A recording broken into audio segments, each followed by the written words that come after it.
Bonjour les amis et bienvenue dans cette vidéo. Aujourd'hui, on va parler du matériel de taekwondo.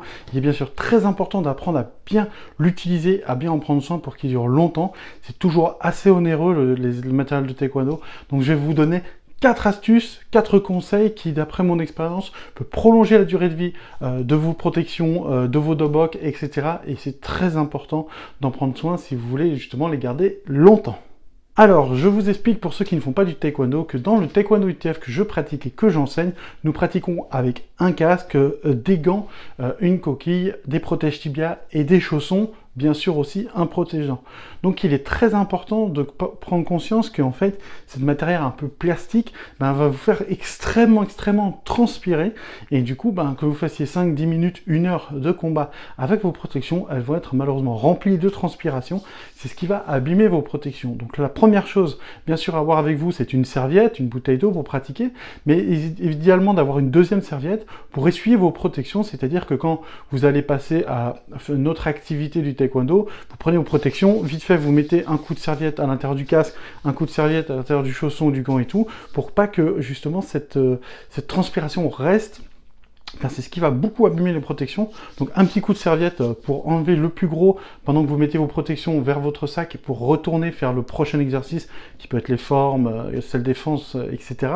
Donc tout simplement, vous faites votre exercice de combat, votre compétition éventuellement, et dès que vous avez fini, dès que vous savez que vous n'allez plus utiliser vos protections, un petit coup de serviette à l'intérieur de chaque, ça prend vraiment 10 secondes et ça va vous permettre justement que les protections ne baignent pas dans cette transpiration longtemps et ça va justement augmenter leur durée de vie.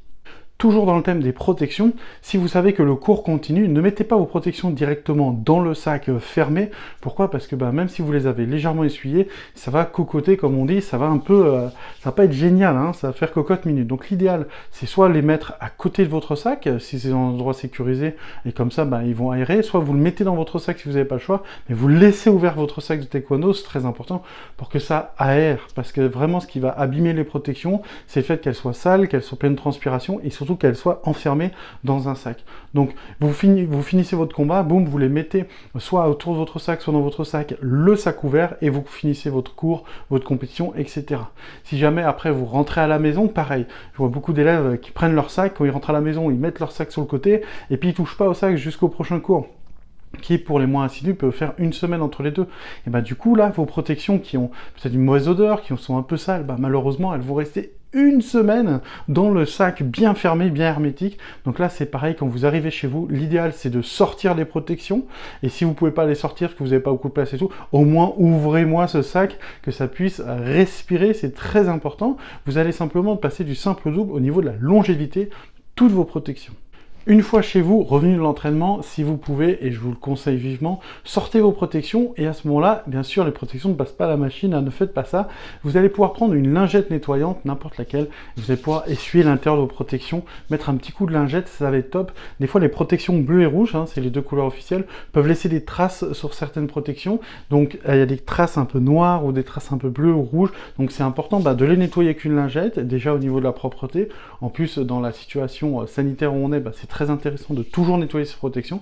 Puis de toute façon, de façon globale, au niveau de l'hygiène, quand vous allez tremper dans votre casque pendant des heures ou vos gants, même si vous les aérez, c'est pas terrible. Donc vous avez déjà mis un coup de serviette pour sécher le plus gros juste après le cours. À la maison, vous prenez une petite lingette, vous nettoyez toutes vos protections, vous les laissez aérer en dehors de votre sac ou, si possible, le moins pire, dans votre sac, mais l'idéal c'est quand même de les sortir.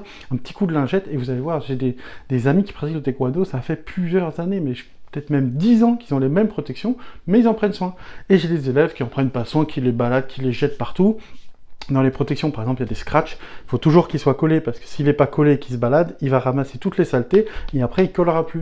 Et c'est pour ça que moi, vu que je vends des protections, je sais bien qu'il y a des élèves qui vont m'en acheter tous les 2-3 ans, et j'ai des élèves, je les verrai plus jamais au niveau de les commandes de matériel, parce qu'ils en prennent extrêmement soin. Et c'est ce que je vous invite à faire.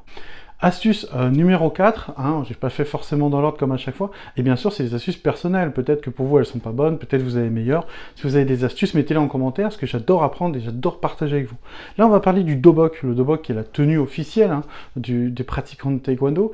Et ce dobok, je vais vous inviter bien sûr à le laver à froid. Pourquoi? Nous on est sponsorisé par Mighty Fist, qui est une super marque.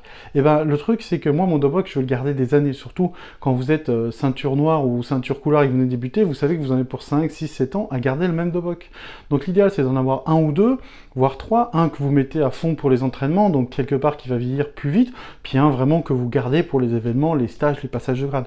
Dans tous les cas, les doboks, je vous invite à les laver à froid, vous mettez un programme genre 30 minutes à froid, hop, vous les secouez un peu, vous les mettez à sécher, ça va relativement vite, surtout pour les doboks Matrix, que je vous conseille d'acheter. Maintenant, le truc qui se passe, c'est surtout ne les passez jamais au sèche-linge. Il y a fort longtemps, j'avais fait cette erreur et il avait malheureusement extrêmement rétréci, donc je ne peux plus l'utiliser.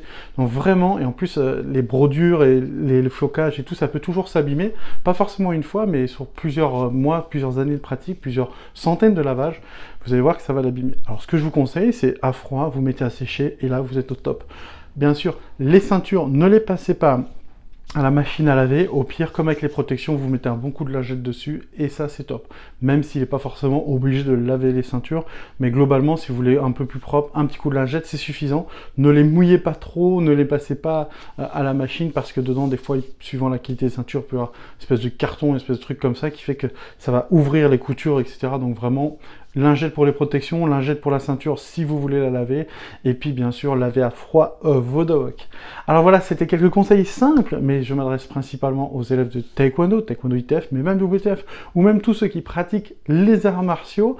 Mon but c'est simplement de vous aider à avoir une pratique plus saine, et surtout à vous donner des conseils et à partager notre passion autour du Taekwondo ITF, et globalement de tous les arts martiaux, parce que tous les arts martiaux se valent au niveau des valeurs, c'est ce qui est le plus important. Alors, j'espère que vous allez appliquer ces conseils, et si vous avez d'autres idées, vous les mettez en commentaire s'il vous plaît, j'adore apprendre. Je vous invite également bien sûr à liker, à partager, à montrer, si vous êtes professeur, peut-être cette vidéo à des élèves, ou même reprenez mes conseils puis donnez-les directement si vous voulez pas partager la vidéo, c'est pas grave. L'important c'est que ça touche le maximum de monde pour que vous ayez des protections et un dobok en bon état pour pouvoir pratiquer le plus souvent possible. Alors comme je le disais, on s'abonne, un petit like, une petite clochette de notification, et on se retrouve sur une prochaine vidéo. N'hésitez pas non plus en commentaire à mettre tous les sujets que vous voulez que j'aborde humblement. À très vite les amis.